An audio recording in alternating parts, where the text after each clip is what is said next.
On continue le traitement des différents exercices d'examen de génétique 1 à la faculté de sciences de Meknès et j'ai choisi un autre exercice dont la solution est beaucoup sollicitée par les étudiants. Il s'agit de l'exercice 3 de la session de rattrapage de l'année universitaire 2014-2015. Et bien sûr, je rappelle ici que ce module est enseigné au niveau du semestre 4 de la filière sciences de la vie. Alors, pour cet exercice, on dit que les sordaria sont des champignons ascomycètes qui possèdent normalement des spores noires. C'est-à-dire le caractère sauvage, c'est spores noires. On croise une souche à spores blanches par une autre souche à spores blanches. Donc, nous avons croisé deux souches qui présentent toutes les deux des spores blanches. 800 asques hybrides ont été analysés. On a analysé 800 asques. Les effectifs des types d'asques observés sont représentés dans le tableau ci-dessous, où la couleur des spores est symbolisée par une lettre noire, par une lettre plutôt N. Donc N, ça veut dire spore noire. Et les spores blanches sont symbolisées par la lettre B. C'est-à-dire grand B, c'est-à-dire grand B veut dire spore blanche. Donc voilà les résultats. Donc nous avons croisé deux souches blanches. Donc souche blanche, bon, à spore. Hein. Donc le caractère étudié, c'est le caractère couleur des spores. Donc souche à spore blanche. Souche 1. Croisée avec une souche 2 à spore blanche aussi.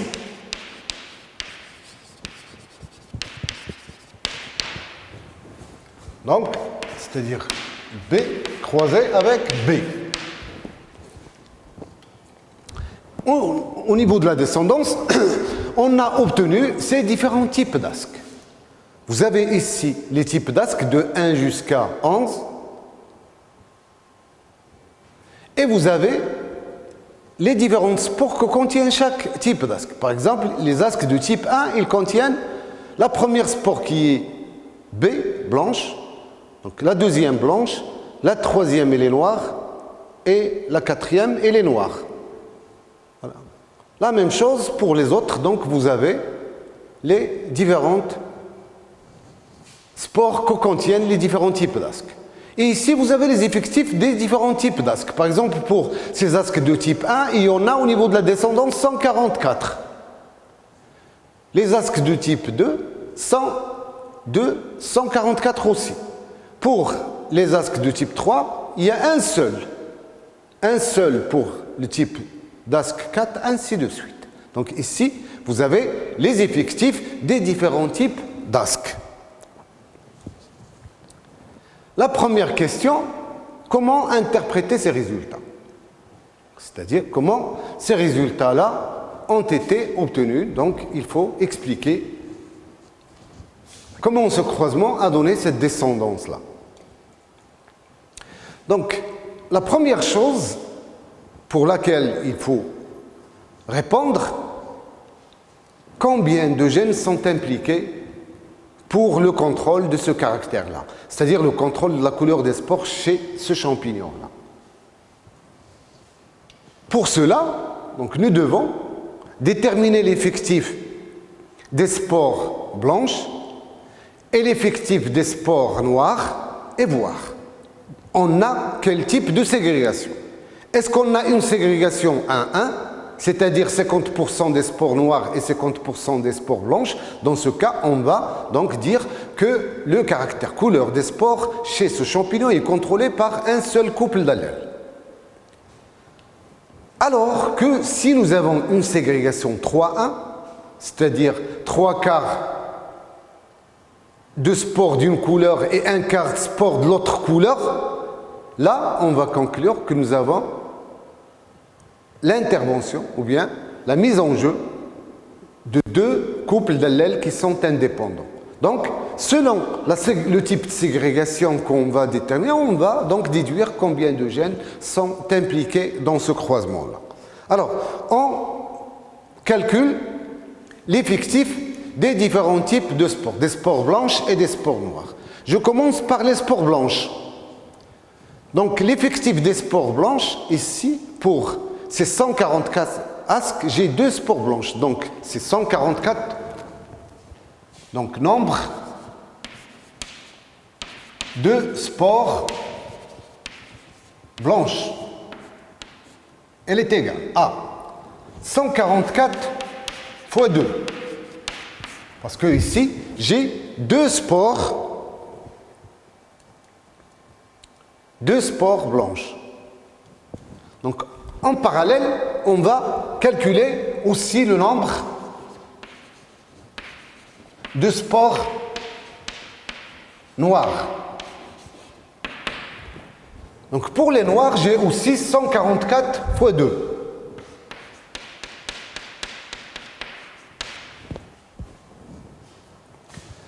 Je passe au deuxième type d'asque. J'ai également 144 pour l'effectif. Et dans ces asques-là, j'ai deux spores noires, deux spores blanches. Donc, plus pour les spores blanches, 144 fois 2. Et pour les spores noires, également 144 fois 2.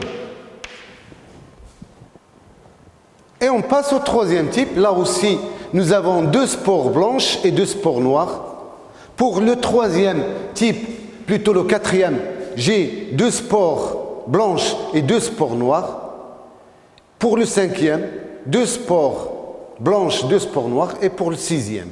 Donc, ici, c'est plus. J'ai 4, 1, 2, 3, 4. Donc, 4 fois 2. Normalement, c'est 1 fois 2 plus 1 fois 2 plus 1 fois 2 plus 1 fois 2. Donc, c'est 4 fois 2. La même chose pour les spores noirs. 4 fois 2. Et j'arrive, donc ici, au septième type d'asque où il y a uniquement des spores blanches. Donc, c'est plus 292 fois 4, parce que ces 292, ils contiennent uniquement des spores blanches, pas de spores noires. Il n'y a pas de spores noires dans ce type d'asque. Pour les 4 derniers, ce sont des asques qui contiennent une spore noire chacun et 3 spores blanches chacun. Donc, plus 3 fois 54. Donc 3 fois 54 fois 4. Parce que nous avons 4 types d'asques qui contiennent 3 spores blanches. Et les noirs, donc les 54, ils contiennent chacun une seule spore noire, fois 4, parce qu'il y a 4 asques de ce type-là. Donc, ce qui va vous donner 2400 spores blanches. Donc, 2400 spores blanches. Et pour les spores noires, vous allez avoir 800 spores noires. Donc, j'ai 3 quarts de spores blanches, donc 2400, c'est 3 quarts de toute la descendance. Et pour les spores noires, j'ai une proportion de 1 quart. Donc j'ai 3 quarts de spores blanches et 1 quart de spores noires, ce qui me donne donc une ségrégation 3-1. Donc ségrégation 3-1, qu'est-ce qu'on va conclure? On va conclure que ce caractère couleur des spores chez ce champignon-là est contrôlé par un seul couple, plutôt, je m'excuse, par 2 couples d'allèles qui sont indépendants. Donc 2 couples d'allèles indépendants. Donc la ségrégation 3.1 montre que chez ce champignon, le caractère couleur des spores est gouverné par deux couples d'allèles indépendants. Et ces deux couples d'allèles, on va les noter pour le premier B1 plus B1 et pour le deuxième, on va le noter B2 plus B2. Et ces deux couples d'allèles, évidemment, ils sont indépendants.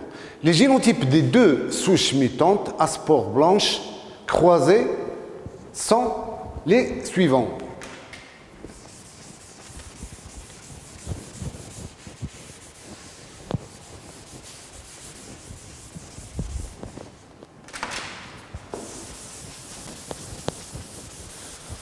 Donc j'ai dit,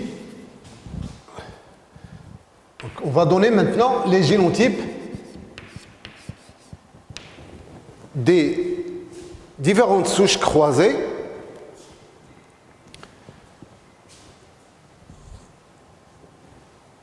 sachant que ce caractère donc, est gouverné par deux couples d'allèles. Un couple d'allèles noté B plus 1, B1, et le deuxième, on a dit qu'on va le noter B plus 2, B2.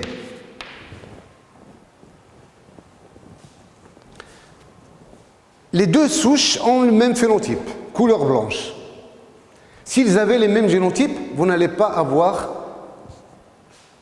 différents types de spores au niveau de la descendance, c'est-à-dire spores noires, spores blanches. Si on avait uniquement croisé des souches blanches qui ont le même génotype, on aura au niveau de la descendance des spores qui présentent le même génotype que les parents. Et si nous avons croisé deux souches qui sont à spores blanches, et on a obtenu au niveau de la descendance des souches qui sont à spores blanches et des spores et des souches plutôt et des spores noires. Donc les deux souches, ils ont différents génotypes. Donc le génotype de la première souche, il est B1, donc B1, B2+, c'est-à-dire il est muté pour le premier gène, sauvage pour le deuxième gène. La deuxième souche, il doit avoir un génotype complémentaire. C'est-à-dire il est sauvage pour le premier gène et muté pour le deuxième gène. C'est-à-dire il est B1 plus B2.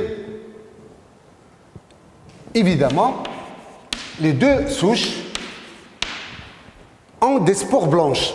Parce que pour avoir le caractère sauvage, c'est-à-dire spore noire, il faut avoir un génotype B1 plus, B2 plus. Il faut avoir les deux allèles sauvages. Et quand on a un allèle sauvage et un allèle muté dans notre gène, on a spore blanche. C'est-à-dire B1, B2 plus, spore blanche. B1 plus, B2, spore blanche. Et le génotype B1, B2, c'est spore blanche aussi. Donc voilà le croisement. C'est B1, B2+, croisé avec B1 plus B2. La descendance, on observera au niveau de cette descendance des spores qui ont les génotypes suivants. Soit vous avez, donc à travers ce croisement, on va avoir une descendance où on a soit des spores B1 plus, B2 plus, bien sûr ce seront des spores noirs. Soit on aura B1, B2 plus, spores blanches, ou bien B1 plus, B2, spores blanches aussi, ou bien des spores B1, B2, spores blanches aussi. Donc, on aura 3/4 de spores blanches et 1/4 de spores noires. Donc, voilà comment on interprète les résultats obtenus.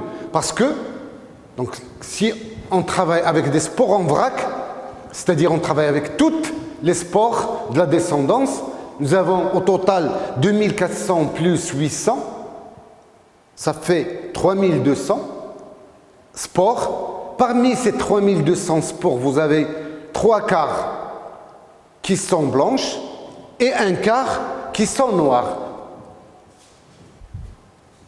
C'est parce que les spores blanches ont ces génotypes, donc, qui représentent 3/4 de la descendance, et les spores noires ont le génotype B1+, B2+, et ils représentent le 1/4 de la descendance. Donc voilà les différents génotypes qu'on peut avoir à travers ce croisement.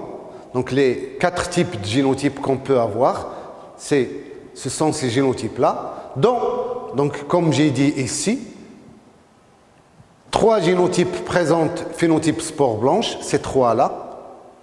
Et ce 4e génotype, il présente les spores noires. Et la descendance est donc composée de 1/4 de spores noires et 3/4 de spores blanches. Question B, donc la deuxième question.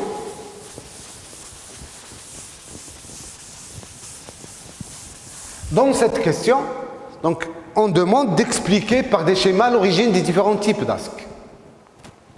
Sachant que le croisement, c'est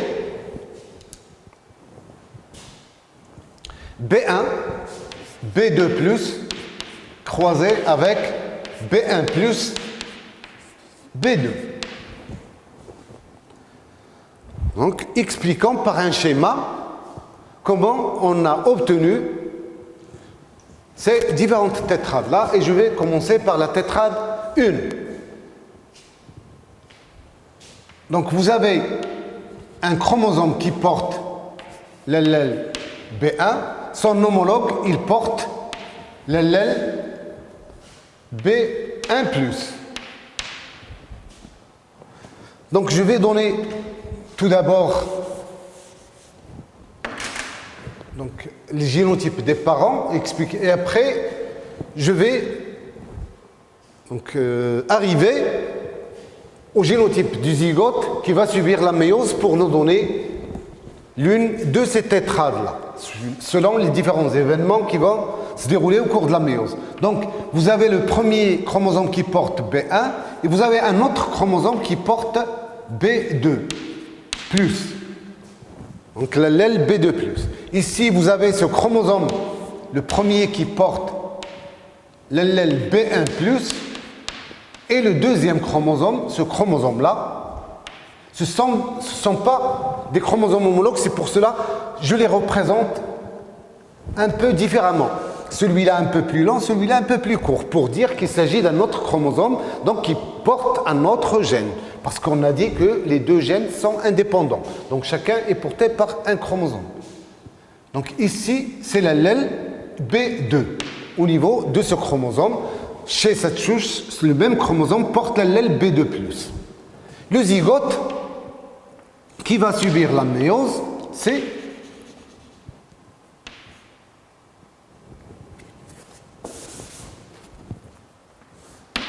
donc vous avez, donc ici c'est le zygote. Ici, ce chromosome qui porte B1, son homologue, il porte B1+. Et pour le deuxième chromosome, celui-là, il porte B2+, celui-là, il porte l'allèle B2.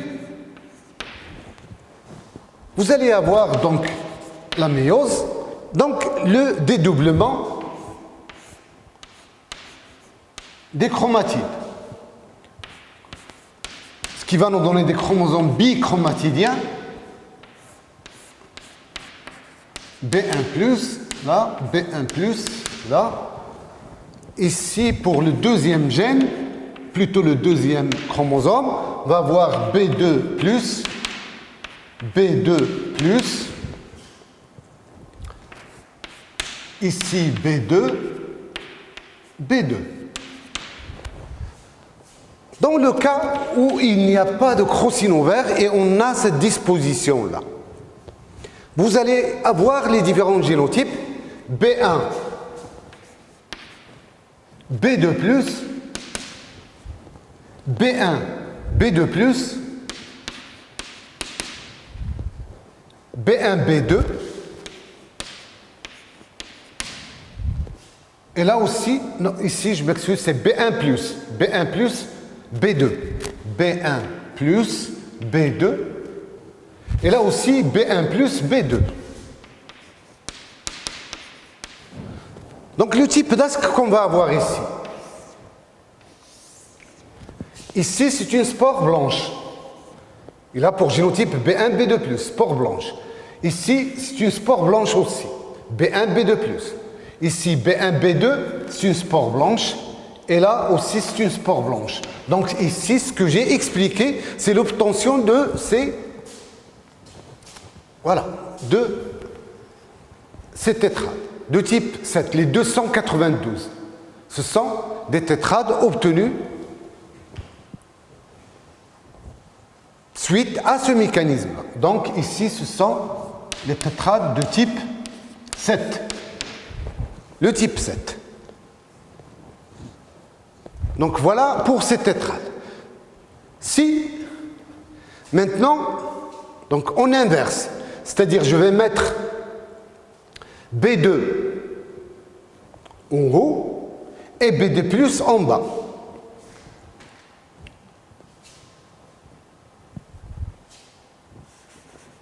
Donc je vais tout effacer. Au niveau des zygotes, on peut avoir cette disposition-là. Là, c'est ici, au lieu d'avoir B2+, j'ai le chromosome qui porte B2, et là, j'ai B2+. Donc, je vais simplifier les différentes étapes. Normalement, là, la méiose va se dérouler. Je vais avoir le dédoublement des chromatides. Et par la suite, suite aux autres étapes, je vais arriver à un produit qu'on appelle tétraspore. La tétraspore finale ici, il comprendra deux spores B1, B2,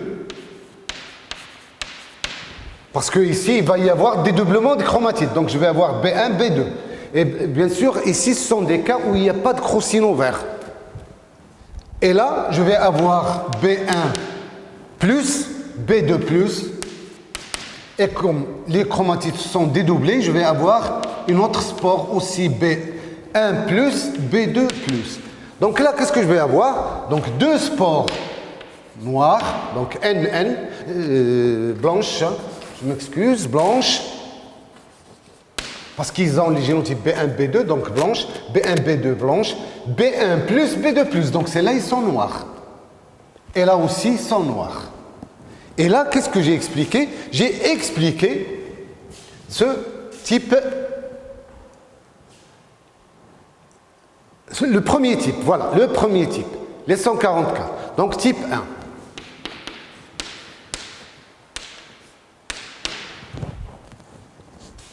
Donc type 1.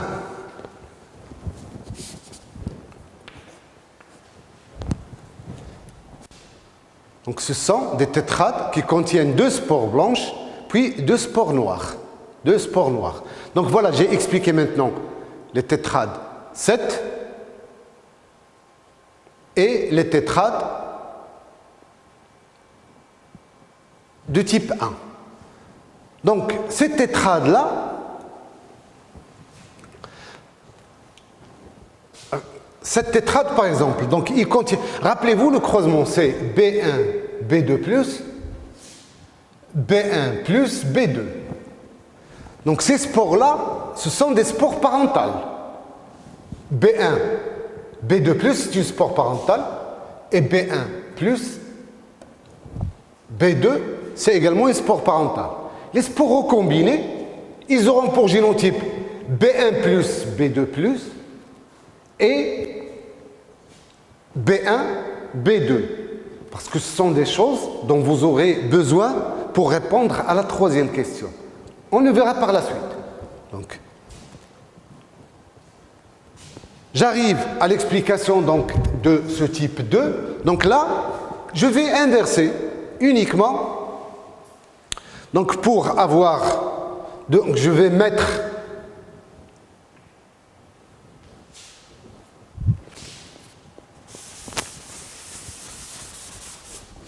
Donc B1 plus ici en haut, ici B1.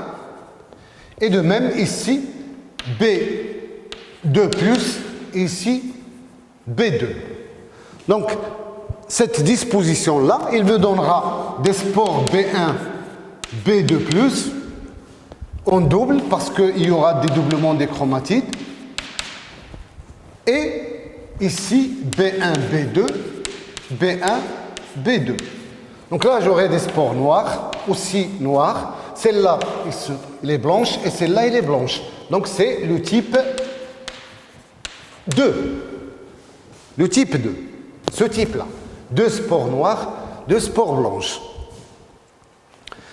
Donc voilà.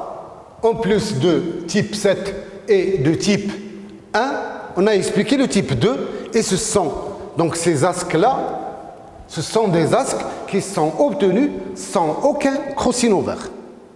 Il n'y a pas de crocinover entre chaque gène et son centromère.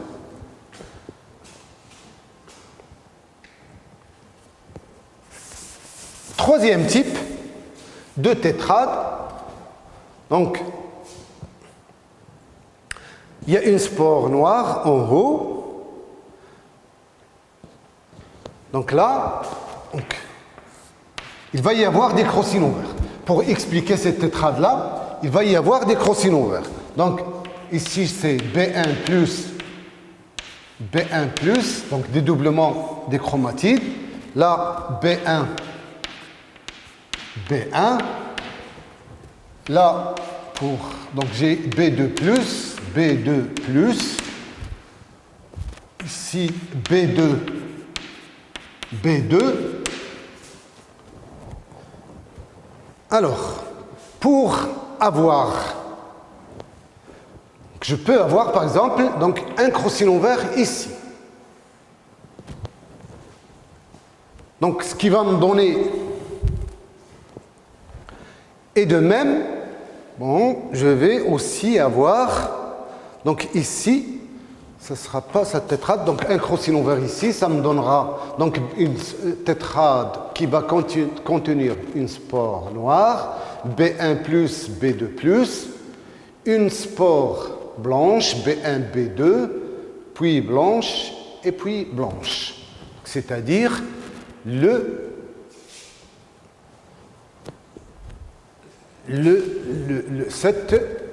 ce type-là de tétrade. C'était la 8e. Moi, je veux expliquer cette première. Donc, je vais avoir en fait, je vais avoir 2 crocinovers. L'un.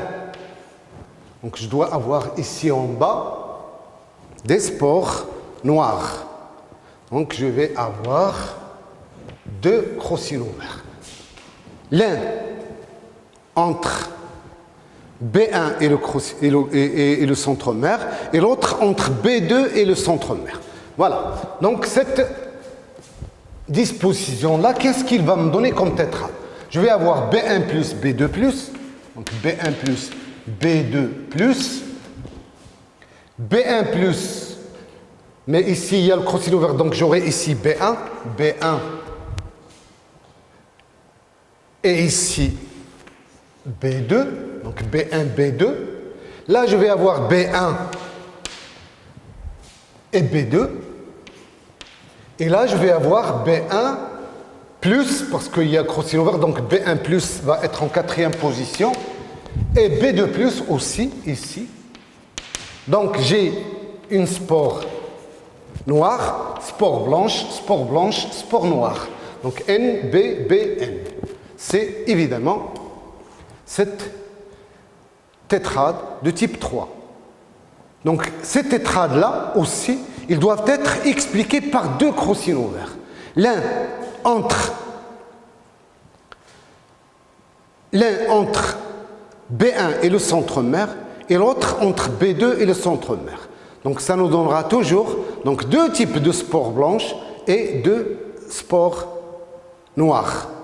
Ce sont uniquement les dispositions qui changent.